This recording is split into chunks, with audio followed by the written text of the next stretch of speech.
Shimita Huyani.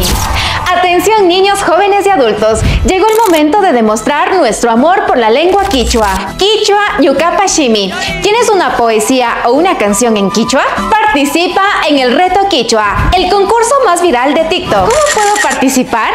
Graba un video máximo de 1 minuto y envíanos desde el 16 hasta el 25 de mayo. ¿Y a dónde debo enviar?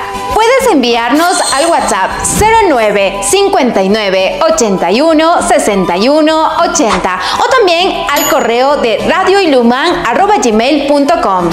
No te olvides revisar las bases del concurso en nuestra página web www.radioiluman.es. El video con más me gusta tendrá premios económicos hasta el 3er lugar y premio sorpresa hasta el 4.º lugar. Para el primer lugar, $100. Segundo lugar, $60.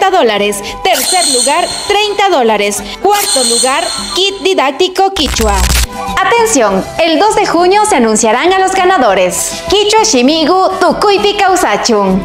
Ama, habla y comparte el quichua.